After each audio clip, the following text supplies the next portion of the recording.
Buenas noches, profesora Carmen Silva. Mi nombre es Gayanis Romero y estaré respondiendo a las preguntas sobre las sociedades anónimas. En el punto número 1 nos indica que expliquemos cómo se define una sociedad anónima según nuestra legislación, su importancia y su relevancia.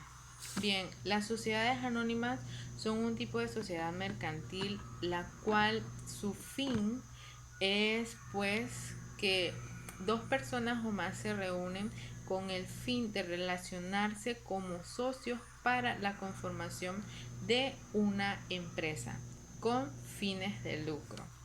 Se puede trabajar con su dinero, las aportaciones y los bienes que pues estas personas aporten para que dicha sociedad funcione.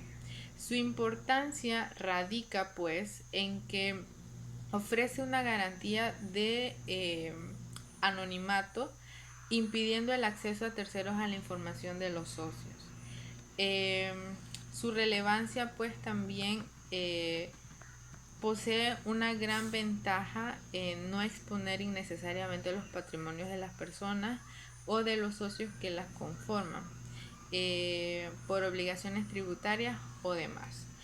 En la República de Panamá está regulada las sociedades anónimas según la ley número 32 del 26 de febrero de 1927. Haré mención del artículo número 1 de dicha ley. Dos o más personas mayores de edad de cualquier nacionalidad, aun cuando no estén domiciliadas en la República, podrán constituir una sociedad anónima para cualquier objeto lícito, de acuerdo con las formalidades prescritas en la presente ley. Bien, la número 2 es una pregunta, ¿cómo funciona la suscripción? La suscripción para mí vendría siendo el registro de dicha sociedad en el registro público. Existe una serie de requisitos que debe cumplir dicha sociedad al presentarse al licenciado que le realice el registro público. En este caso, en la escritura pública que contiene los estatutos de la sociedad debe incluir los siguientes datos: el nombre y apellido de los integrantes y denominación o razón social si son personas jurídicas. Cuantía de los gastos de la Constitución, estatutos que rigen el funcionamiento de la sociedad, nombre, apellido, fecha de nacimiento y nacionalidad y domicilio de las personas responsables, el capital social, el número de acciones, valor nominal, clase y serie, y la estructura del órgano de administración. Generalmente debe haber un presidente o un administrador superior. En este caso, la estructura de, de las sociedades pues ya van de acuerdo al presidente, el vicepresidente, el secretario, el tesorero y vocal. Bien. El capital social, al constituir una sociedad mercantil, la ley establece que los socios deben realizar una aportación económica a la empresa para su funcionamiento, pues debe constar tanto de dinero como de aportaciones en especie que se registran en la contabilidad como pasivos. Bien, según y leyendo la jurisprudencia, el capital social de Copesa era de 70 millones.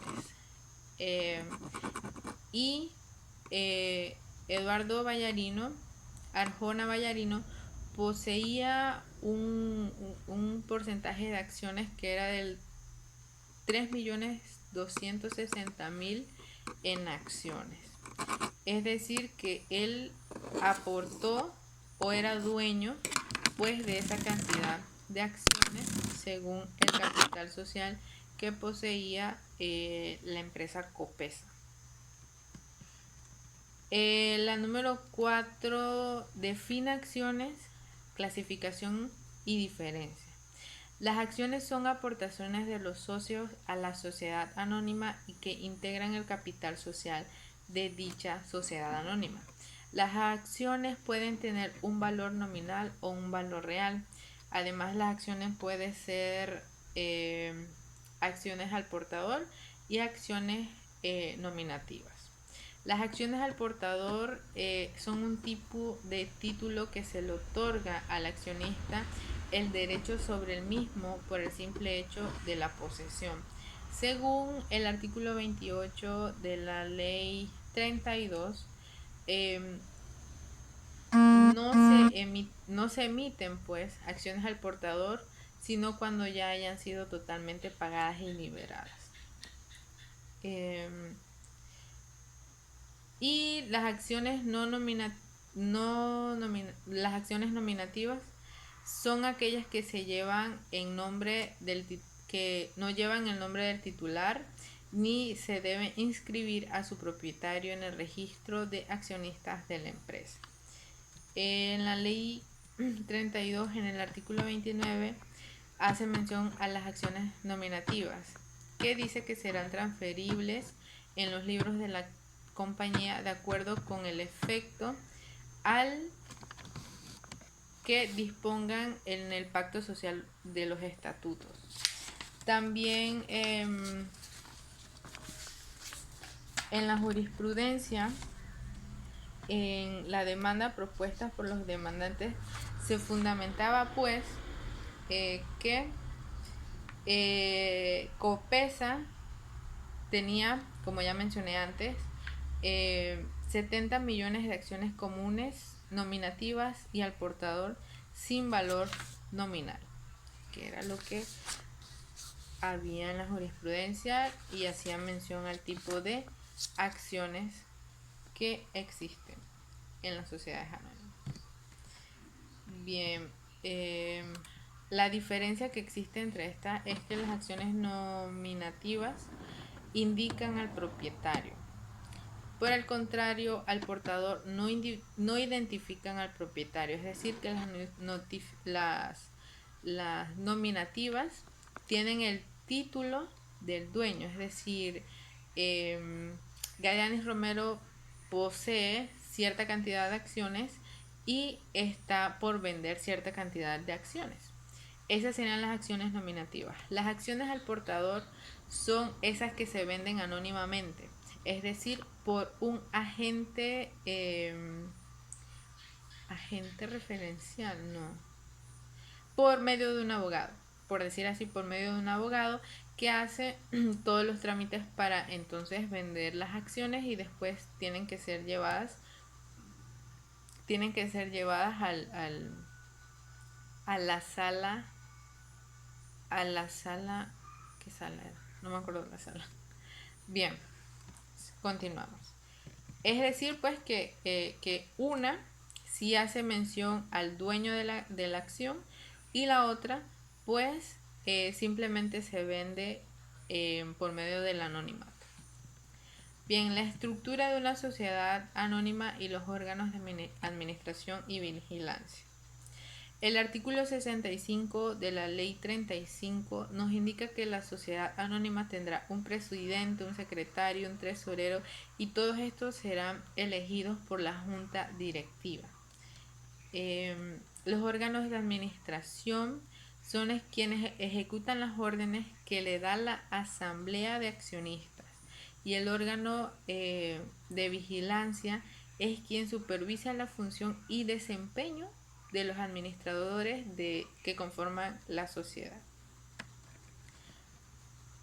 En este caso había una particularidad en la jurisprudencia debido ya a que el demandante firmemente indicaba pues que el presidente era quien habían destinado a quien fuera, que en este caso era, ya le digo quién, profa, en este caso era Víctor Luis Barrio Anderson, Sin embargo, el secretario era supuestamente, según Enrique Sánchez Mahony. Sin embargo, cabe mencionar que esta persona, Enrique Sánchez Mahony, no fue, por decir así, no fue escogido por el 85% que se acordó en el pacto social, que debían ser escogidos las personas que administrarían pues la sociedad. Él fue escogido por un 82%. Sin embargo, y aún así, cuando fueron al registro público, él se presentó como un secretario. Por eso él estaba demandando y que se impugnara o cancelara todo acto, reforma o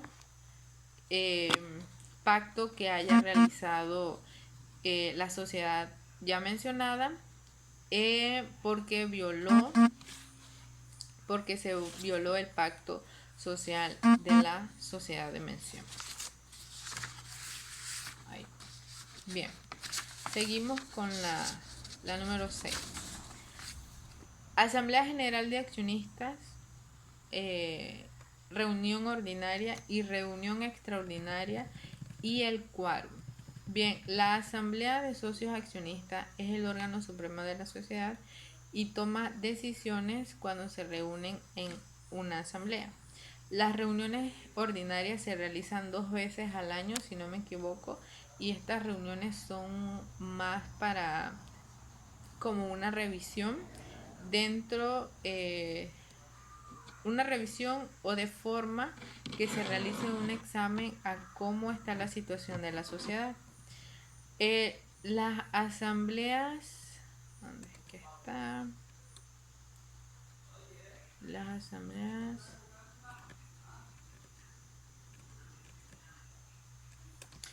asambleas extraordinarias tratan pues de resolver trata y resuelve las gestiones sobre la sociedad y para que pues se trate la manera de resolver si existe alguna situación en dicha o internamente en la sociedad. También, ¿dónde está? El quórum se realiza para deliberar la forma, el quórum se realiza para deliberar la conformación debido a un número plural de accionistas que estén presentes, por lo menos la mayoría absoluta. Porque recordemos que existe una determinada cantidad de asistencia. Existen 2 tipos de quórum: el quórum de asistencia y el quórum que es para tomar decisiones dentro de la sociedad anónima. Bien, creo que eso sería todo, profesora. Buenas noches.